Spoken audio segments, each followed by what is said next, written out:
أعوذ بالله من الشيطان الرجيم. بسم الله الرحمن الرحيم. أرأيت الذي يكذب بالدين فذلك الذي يدع اليتيم ولا يحض على طعام المسكين فويل للمصلين الذين هم عن صلاتهم ساهون الذين هم يراءون ويمنعون الماعون. صدق الله العظيم. الحمد لله رب العالمين والصلاة والسلام على سيد المرسلين وعلى آله وأصحابه أجمعين. أما بعد. ابھی آپ کے سامنے سورۃ الماعون کی تلاوت کی گئی 7 آیتوں پر مشتمل سورۃ الماعون اللہ کے رسول صلی اللہ علیہ وسلم پر ہجرت سے بہت پہلے مکہ مکرمہ میں نازل ہوئی. یہ وہ مکی سورت ہے جو اس وقت نازل ہوئی جبکہ مکے کے لوگ بالخصوص قریش کے لیڈرز، قریش کے سردار آپ صلی اللہ علیہ وسلم کی مخالفت میں اٹھ کھڑے تھے. اس موقع پہ اللہ تعالیٰ نے 2 باتوں کا تذکرہ فرمایا جن کی تفصیل پچھلی 2 سورتوں میں گزر چکی ہے. سورۃ الفیل میں، سورۃ القریش میں. سورۃ الفیل میں مکہ مکرمہ کے لوگوں کو اللہ تعالیٰ نے یہ بات یاد دلائی کہ اس وقت کو یاد کرو جب کہ تم پر ایک حملہ ہونے والا تھا. ابرہہ 20,000 کا لشکر لے کر کعبۃ اللہ کو منہدم کرنے کے لیے، کعبۃ اللہ کو ڈیمالش کرنے کے لیے یمن سے 18 ہاتھیوں کا جھنڈ لے کر چلا آ رہا تھا. اب اندازہ لگایا زمانے میں 20,000 کا لشکر بہت بڑی تعداد تھی. مکہ مکرمہ کی آبادی کیا نہیں ہوگی، بمشکل 4-5 ہزار. اور اس کا جو مقصد تھا وہ یہ کہ کعبۃ اللہ کی مرکزیت کو ختم کرنا. لہذا دھیرے دھیرے وہ آگے بڑھ رہا تھا، عرب قبائل کو وہ شکست دیتا جا رہا تھا، یہاں تک کہ مکہ مکرمہ کے بہت قریب پہنچ گیا، جس کے بارے میں نے آپ کی خدمت میں بات رکھی تھی کہ وادی محصر کہتے ہیں اگر آپ مینا سے عرفات کا سفر کریں گے تو درمیان میں یہ علاقہ ملتا ہے. وہاں اس نے پڑاؤ ڈالا اور حملے کی تیاری کر رہا تھا، لیکن اللہ تعالیٰ نے پرندوں کے جھنڈ بھیجے. فارسل علیہ طیر ابابیل، جو اپنے پنجوں میں اور جو اپنی چونچ میں چنے کے برابر کنکر اٹھائے ہوئے تھے، اور وہ کنکر جس شخص کے اوپر گرتا اس کے جسم میں دھستا چلا جاتا، اس کا جسم گلنے لگتا، سڑنے لگتا، جوڑ جوڑ سے ٹوٹنے لگتا. یہاں تک کہ فرمایا کہ حشر یہ ہوا کہ فجعلهم كعصف مأکول، یہ زبردست قسم کا لشکر جرات، یہ ایسے جیسے گائے بھینس چارہ کھا کر پھیلا دیے ہوں، ایسا بکھرا ہوا تھا. ان کے ٹکڑے پڑے ہوئے تھے میدان میں. خود ابرہہ بھاگا، اس کو بھی کنکر لگا، بھاگتا چلا گیا. جب یمن پہنچا تو اس کا عالم یہ تھا کہ جسم کے اتنے حصے جھڑ چکے تھے مورخین نے لکھا ہے، مفسرین نے لکھا ہے کہ ایسا ہو چکا تھا جیسے کہ چھلی ہوئی مرغی ہوتی ہے، یہ حشر اس کا ہوا۔ اس نے وہاں جانے کے بعد اپنے وطن میں اطلاع دی، میں نے غلط حرکت کی، مجھے سزا ملی، پھر وہ مر گیا۔ اللہ تعالیٰ ارشاد فرماتا ہے کس کی قدرت تھی، کس نے کعبۃ اللہ کی حفاظت کی تھی، کس نے مکے والوں کو جینے کا ایک اور موقع دیا تھا؟ یہ اللہ تعالیٰ، یہ اللہ تعالیٰ کی شان کریمی تھی، اور اب تم اللہ تعالیٰ ہی کو بھلا رہے ہو، فراموش کر رہے ہو۔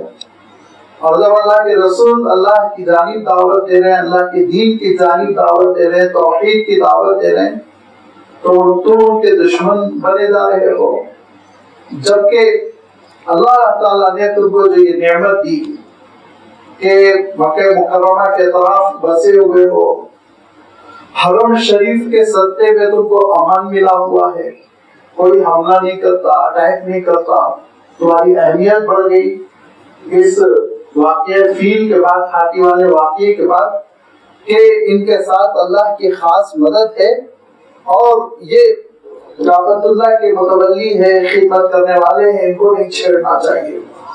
تمہارے قافلے تجارت کرتے ہوئے جاتے ہیں، گرمی کے زمانے میں ملک شام تک، سردی کے زمانے میں یمن تک، اور یمن کی جو سرحدیں ہیں، یمن کا جو ساحل تھا، عدن وغیرہ، اور اس زمانے میں یہ جغرافیائی تقسیم نہیں تھی، تو عمان کے ساحل پر، عدن کے ساحل پر ہندوستان تک کے سامان جاتا تھا، اور پھر وہاں سے وہ قریش کے لوگ خریدتے۔ مکے میں انہوں نے ایک منڈی بنا رکھی تھی، تقریباً مکہ مکرمہ کے 16-17 کلومیٹر دور نارتھ میں، سوق اوکاز اس کا نام تھا۔ اگر آپ چاہیں تو کہہ لیں انٹرنیشنل قسم کا وہ شاپنگ مال تھا، چاروں طرف سے عرب آیا کرتے تھے، خریدتے تھے۔ قریش متمول ہو گئے تھے، مالدار ہو گئے تھے، کھاتے پیتے ہو گئے تھے، غرور آ گیا، تکبر آ گیا۔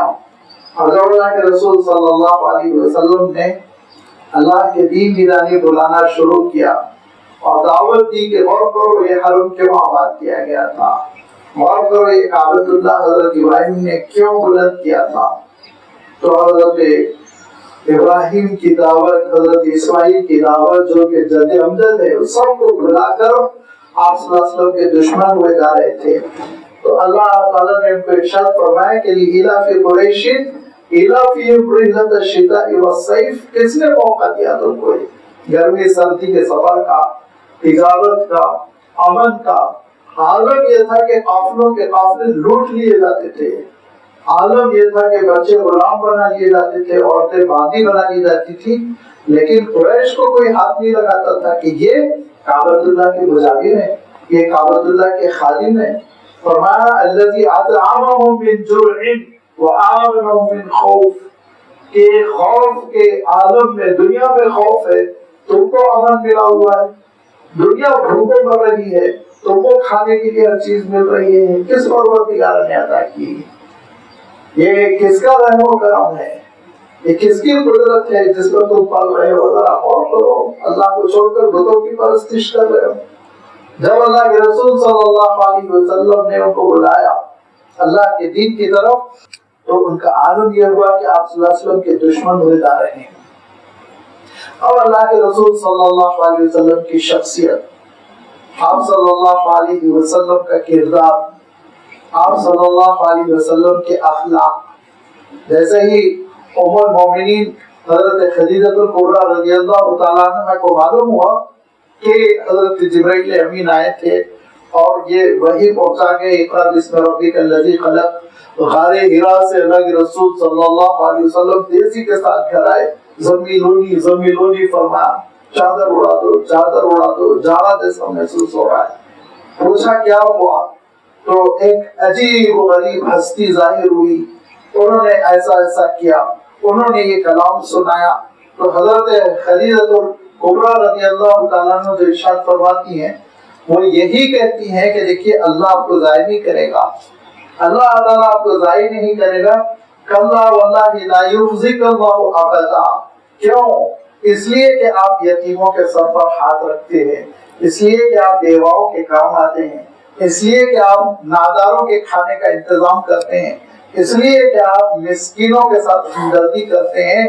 یہ اللہ کے رسول صلی اللہ علیہ وسلم کی ایک تصویر ہے جو حضرت خدیجہ رضی اللہ تعالیٰ عنہ پیش کر رہی ہیں، جو اہلیہ محترمہ ہیں۔ لازمی بات ہے وہ جتنی واقف ہیں پرسنلی، شخصی طور پر کوئی اتنا واقف نہیں ہو سکتا۔ یہ شہادت اللہ کے رسول صلی اللہ علیہ وسلم کے حق میں سب سے بڑی شہادت، یہ آپ صلی اللہ علیہ وسلم کی سیرت، کردار، یہ آپ صلی اللہ علیہ وسلم کا انداز۔ اور اس کے بعد سے آپ صلی اللہ علیہ وسلم کے مخالفت میں جو کھڑے ہوئے ہیں، ابو جہل، ابو لہب، عتبہ، شیبہ وغیرہ وغیرہ، ولید بن مغیرہ، ان لوگوں کی سیرت دیکھیے، ان کا کردار دیکھیے، ان کا رویہ دیکھیے۔ یتیموں کا مال یہ ہڑپ کرنے والے، مسکینوں کو دھتکارنے والے، غریبوں کے ساتھ بدسلوکی کرنے والے، اور مال ہڑپ کرنا، جمع کرنا، اپنے خزانوں میں بھرنا، ساری کی ساری ان کی کوشش خود جتنا ہو سکے امیر بنے، دوسروں کو نوچ نوچ کے ایکسپلائٹ کر کر کے غریب بنا دیں، پسماندہ کر دے، جینے کے قابل نہ چھوڑے۔ یہ ان کی سیرت ہے، یہ ان کا کردار ہے۔ اللہ تعالیٰ انسانوں سے کہتا ہے دونوں کردار دیکھ لو، کون سا قابل قبول ہے، حرم کے متولی بننے کے قابل کون ہے، خود فیصلہ کرو۔ حرمین شریفین کی خدمت کا موقع کس کو ملنا چاہیے، تم خود دیکھو، سوچو، غور کرو۔ ارائیت الذی یکذب بالدین، ایک طرف آپ صلی اللہ علیہ وسلم ہے، دوسری طرف فرمایا کیا تم نے اس شخص کو دیکھا جو آخرت کو جھٹلاتا ہے۔ الدین عربی میں جزا و سزا کے دن کو کہتے ہیں، ڈے آف ججمنٹ۔ دین اصلاً عربی جو لفظ ہے وہ دانا یدینو، دال یا نون، اس کا مفہوم جو ہوتا ہے بدلہ دینا، ٹیٹ فار ٹیٹ، جیسا کا تیسا کر دینا، حساب بے بات کرنا۔ اسی لیے آپ نے سورۃ الفاتحہ میں دیکھا نا، مالکی یوم الدین، انصاف کے دن کا مالک اللہ تعالیٰ کی شان میں کہا گیا۔ تو انصاف کا دن، ڈے آف ججمنٹ جس کو کہتے ہیں، اس کے لیے الدین کا لفظ آتا ہے۔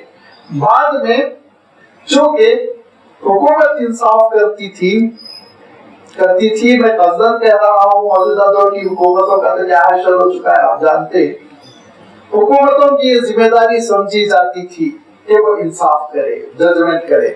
اسی لیے حکومت اور حکومت کے دستور کو بھی دین کہنے لگے۔ حکومت کے لیے بھی لفظ آیا ہے اور دستور کے لیے لفظ بھی آیا ہے۔ سورہ یوسف میں اللہ تعالیٰ ارشاد فرماتا ہے کہ اس زمانے کے بادشاہ کے دستور کے لحاظ سے بنیامین کو، حضرت یوسف علیہ السلام کے چھوٹے بھائی کو روکنا نہیں چاہیے تھا، تو حضرت یوسف نے ایک بہانہ کیا، تو دین الملک فرمایا وہاں، بادشاہ کا جو دستور، قانون کہہ دیا، جو مصر میں بادشاہ کا قانون رائج تھا وہ یہ کہ باہر کے لوگوں کو گزرنے دیا جائے، روک نہ دیا جائے۔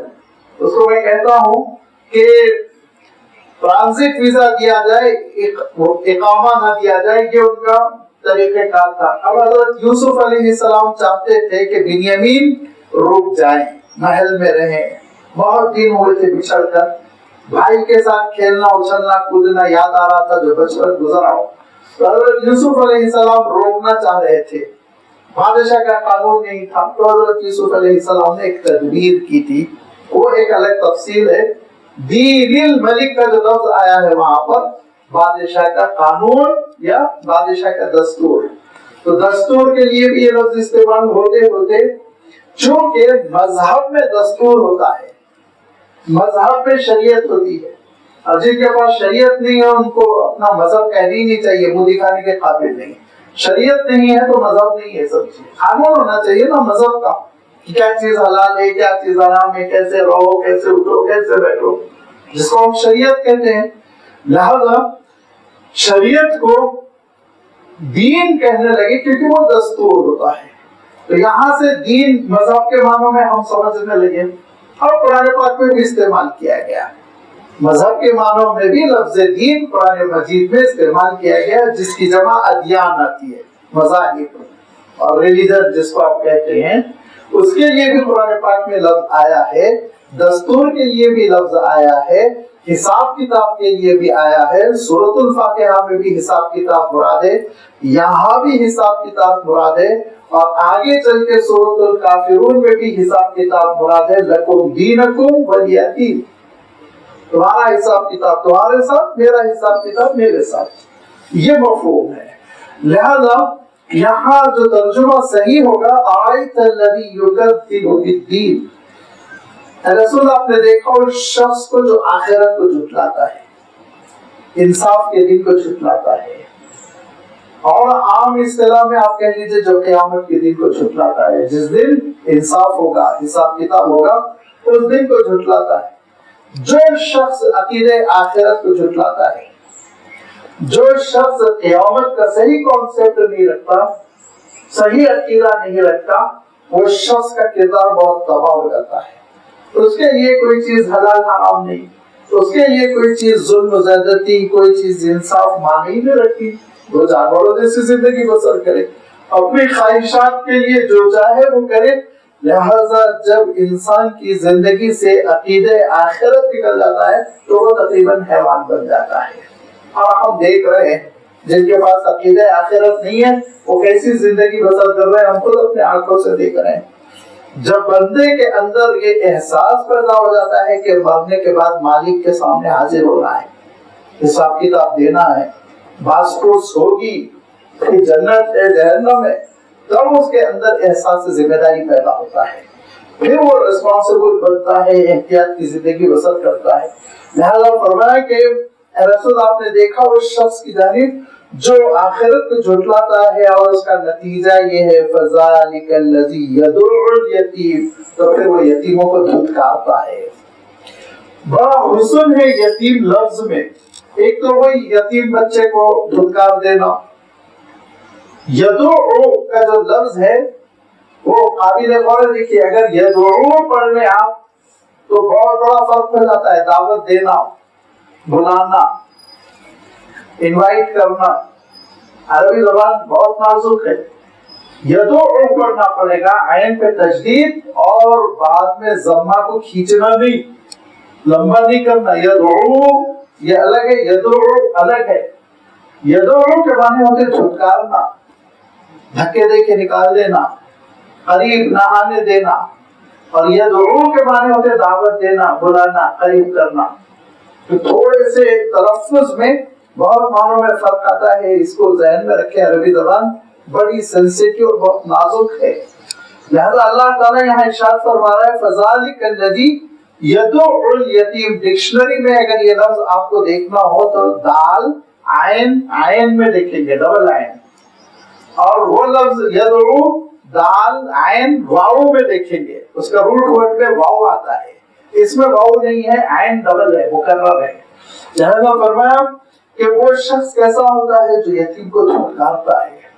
اللہ کے رسول صلی اللہ علیہ وسلم کے زمانے میں ایک عجیب و غریب واقعہ ہوا، سند کے ساتھ اس واقعے کو بیان کیا گیا کہ ایک یتیم لڑکے کی جائیداد ابو جہل ہڑپ کر کے بیٹھا ہوا تھا۔ ابو جہل ایک یتیم بچے کی جائیداد وہ ہڑپ کر لیا تھا، اس کے پیسے ویسے دبا کے بیٹھا ہوا تھا۔ بہت سے لوگ ہوتے ہیں یہ حرکت کرتے ہیں کہ معلوم یہ ہوا کہ گھر میں والد کام کرتے تھے، گزر گئے، مر گئے، ان کی تنخواہ باقی ہے، ان کا حساب کتاب باقی ہے، ان کے پیسے باقی ہے، انجان ہو گئے، یتیموں کو جو حصہ ملنا چاہیے تھا وہ کھا گئے۔ تو اللہ تعالیٰ ارشاد فرماتا ہے کہ جو یتیموں کا مال کھاتے ہیں وہ دراصل اپنے پیٹ میں آگ بھرتے ہیں، وہ سیصلون سعیرا، اور پھر خود بھی جا کے جہنم میں جلیں گے۔ لہذا بہت حساب کتاب صاف ستھرا رکھنا چاہیے۔ وہ بیچارہ مر گیا ہے اور اپنا حصہ مانگنے کے لیے نہیں باقی رہ گیا تو اس کے وارثین کو محروم کر دیا جائے، یہ اسلام میں سخت ترین ناپسندیدہ گناہ کبیرہ ہے۔ لہذا ابو جہل یہی حرکت کر بیٹھا، مزدور کا بچہ غریب غلام کا، اور روایتوں میں آتا ہے کہ ننگا دھڑنگا وہ بچہ ابو جہل کے گھر گیا اور کہا میرے باپ کا حصہ دے، تو مار بھگایا، بچہ مار کھاتا ہوا بھاگا وہاں سے۔ تو عالم یہ ہوا کہ مکے کے لوگوں نے سوچا ذرا لطف لیا جائے، تھوڑا سا مزہ لیا جائے، اور اس بچے سے کہا دیکھو تمہارا حق اگر کوئی دلا سکتا ہے تو وہ گھر ہے، دیکھو وہ گھر میں جو صاحب ہے وہ دلا سکتے ہیں۔ آپ صلی اللہ علیہ وسلم کے گھر کا اشارہ کیا، وہ بچہ روتا ہوا سیدھا آپ صلی اللہ علیہ وسلم کے گھر گیا، اسی حالت میں اس نے دروازہ کٹکھٹایا، اللہ کے رسول صلی اللہ علیہ وسلم باہر نکلے۔ مکے والے سمجھ رہے تھے کہ اللہ کے رسول صلی اللہ علیہ وسلم ڈر جائیں گے اور اس کے بعد پھر بچے سے معذرت کریں گے تو ذرا لطف آئے گا، دیکھیں گے پتہ چل جائے گا کہ کتنی بڑی آپ دعوت دے رہے ہیں۔ اللہ کے رسول صلی اللہ علیہ وسلم نے کہا کہ چلو تم میرے ساتھ آؤ۔ اس بچے کو لے کر اللہ کے رسول صلی اللہ علیہ وسلم ابو جہل کے گھر گئے تو مکے کے لوگ حیران، انگشت بدلدا کہ بہت مہذب طریقے سے موصوف پیش آ رہے ہیں، بہت ہی سلیقے سے بات کی آپ صلی اللہ علیہ وسلم سے، اور اس کے تھوڑی دیر میں جو بچے کی رقم بنتی تھی، جو چیز بنتی تھی، وہ پوٹلی لا کے بچے کو دے دی۔ لوگ جب آپ صلی اللہ علیہ وسلم واپس ہو گئے تو ابو جہل کے پاس گیا اور پوچھا کہ تم نے بھی اسلام قبول کر لیا ہے کیا؟ محمد کے بڑے فرمانبردار بن گئے؟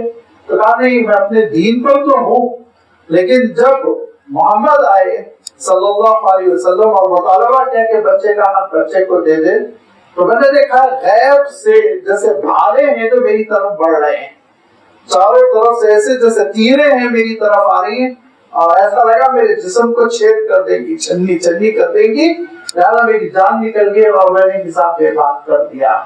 تو اللہ کے رسول صلی اللہ علیہ وسلم یتیموں کے حقوق کے لیے آپ صلی اللہ علیہ وسلم نے یہ بھی نہیں سوچا کہ میرا سب سے بڑا دشمن بدتمیز اس کے گھر میں کیسے چلا جاؤں، کسی کو سفارش کے لیے بھیج دوں گا، نہیں، اللہ کے رسول صلی اللہ علیہ وسلم نے کہا نہیں، یتیم کا حق تو میں دلاؤں گا۔ لہذا فرمائے کہ دیکھو ایک طرف وہ ہے جو یتیموں کا مال ہڑپ کرتے ہیں، یتیموں کا مال کھا جاتے ہیں اور یتیموں کو چھٹکارتے ہیں، اور اس میں مفسرین نے لکھا کہ میں نے ابھی عرض کیا نا کہ لفظ یتیم میں ایک عجیب حسن ہے کہ اس میں ایک اشارہ ہے خاص کہ اللہ کے رسول صلی اللہ علیہ وسلم وہ خود بھی یتیم تھے، اور اللہ کے رسول صلی اللہ علیہ وسلم کے ساتھ ان کے چچا کا معاملہ دوسرا ہونا چاہیے تھا، ابو لہب کا، لیکن ابو لہب نے آپ صلی اللہ علیہ وسلم کے ساتھ معاملہ بہت ہی غلط روا رکھا، لہذا اس نے اپنے یتیم بچے کی، یتیم بھتیجے کی لاج بھی نہیں رکھی، اس کی بھی جانب اشارہ ہو گیا کہ جن کا عالم یہ ہونا چاہیے کہ انسانی بنیاد پر، خاندانی بنیاد پر، رشتوں ناتوں کی بنیاد پر احترام کرنا چاہیے تھا، سینے سے لگانا چاہیے تھا کہ میرے مرحوم بھائی کا بچہ ہے، بیٹا ہے، وہ بھی نہیں کیا، اسے بھی گئے گزرا ہوا تھا۔ لہذا فرمایا کہ جس کے مذہب میں، جس کی فکر میں، جس کے عقیدے میں آخرت کا احساس نہ ہو وہ یتیموں کو پامال کرتا ہے۔ نمبر 2، وَلَا يَحُضُّ عَلَىٰ طَعَامِ الْمِسْكِينِ، اور مسکین کے کھانے کا انتظام بھی نہیں کرتا اور لوگوں کو کھانا کھلانے بھی نہیں دیتا۔ وَلَا يَحُضُّ فرمایا، حَضَّ يَحُضُّ کے معنی ہوتے ماحول بنانا، ترغیب دینا کہتے ہیں نا، ترغیب دلانا، لوگوں کو سمجھانا کہ بھئی یہ کام کرو۔ تو جس شخص کی فکر ایسی ہے کہ وہ اپنے آپ کو جواب دہ نہیں سمجھتا، مرنے کے بعد اللہ کے دربار میں حاضر ہونے کا احساس نہیں رکھتا، اس کی کیفیت یہ ہوتی کبھی وہ ناداروں کو، پریشان حالوں کو، بھوکوں کو کھانا کھلانے کا اہتمام کرنا تو بہت دور کی بات، وہ ماحول بھی نہیں بننے دیتا۔ اس کی بیوی کچھ خیرات کرنے کے لیے پلیٹ میں کھانا آنا لے جائے تو ڈانٹے گا، ڈپٹے گا، یہ کیا کر رہی ہو، سب تقسیم کر رہی ہے، خود کما کے لاتی ہو کیا، میں کما کے لاتا ہوں، بلاولی کیوں کر رہی، یہ ماحول بنائے گا وہ، یہ ماحول بنائے گا۔ کیوں؟ اس لیے کہ خرچ وہ کرتا ہے اللہ تعالیٰ کی راہ میں، اللہ کے نادار بندوں پر خرچ وہ کرتا ہے جس کو یہ یقین ہے کہ میرا مالک اس خرچے کو دیکھ رہا ہے، اس کا بدلہ دے گا، بہترین بدلہ دے گا، یہ ضائع نہیں ہونے والا ہے، اللہ کے خزانے میں جمع ہونے والا ہے۔